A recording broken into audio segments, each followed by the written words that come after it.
আসসালামু আলাইকুম। আমি জেসমিন নেওয়াজ আমার কুকিং চ্যানেল থেকে আপনাদেরকে জানাই স্বাগতম।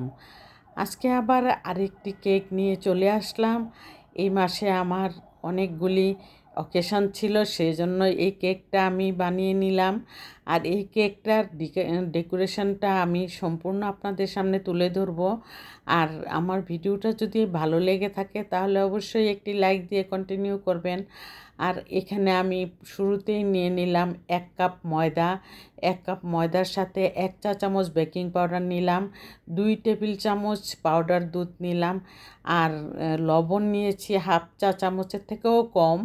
আর সেই জন্য আমি এখানে কর্নফ্লাওয়ার নিয়েছি 2 চা চামচ, নিয়ে আমি ভালো করে ছেঁকে নিয়েছি। 3বার 4বার করে আমি ছেঁকে নিলাম। তারপর এখানে আমি 5টা ডিম নিয়ে নিলাম।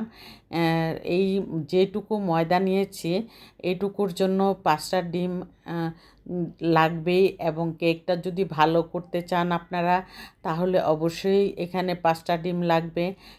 আর যদি 3টা ডিম দিয়ে করি তাহলে কিন্তু হাফ কাপ ময়দা দিলেই হয়ে যায়। আর সেই জন্য আমি এখানে হাফ কাপের থেকে বেশি ময়দা নিয়েছি, 1 কাপের থেকে একটু কম। তো এর জন্য 5টা ডিম নিয়েছি। নেওয়ার পর আমি বিট করে নিলাম। প্রথমে শুরুতেই আমি লো স্পিডে বিট করে নিলাম।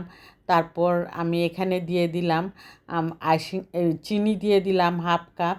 চিনি দিয়ে আমি বিট করে খুব স্লোভাবে বিট করে নিয়েছি। আমি আপনাদের সামনে তুলে ধরলাম। খুবই স্পিডে আমি করছি, কিন্তু আসলে লো স্পিডে কিন্তু করতে হয়।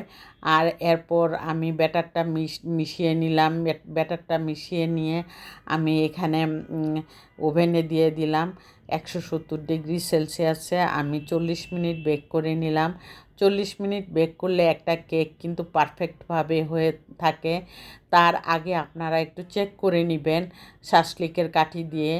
যদি আরও প্রয়োজন পড়ে তাহলে কিন্তু আরও একটুখানি রাখতে হবে ওভেনে। আর সেই জন্য আমি শাসলিকের কাঠি দিয়ে মাঝে মাঝে চেক করে নিই। আর এখানে ক্রাম কোটিং করার পর আমি ফ্রিজে রেখেছিলাম কিছুক্ষণ। ফ্রিজে রেখে তারপর ডেকোরেশনটা করতে হবে। ক্রাম কোটিং করার পর কিন্তু সাথে সাথে করা যায় না, কারণ উপর দিয়ে একটু আবছা আবছা কেকের গুঁড়া গুঁড়া থেকে যায়। সেই জন্য ক্রাম কোটিং করে তারপরে ফ্রিজে রেখে তারপরে আমি ডেকোরেশনটা করা শুরু করলাম। আর ডেকোরেশনটা আপনাদের কেমন লাগছে আমাকে একটু জানাবেন কমেন্টে। আর আমি আজকে কেকটা আমার মনের মতন না, আমার মেয়ের ছবিটা দিয়েছিল এরকম লাভের মধ্যে আমার করার কথা ছিল। আমি কিন্তু ভুল করে গোল করে নিলাম।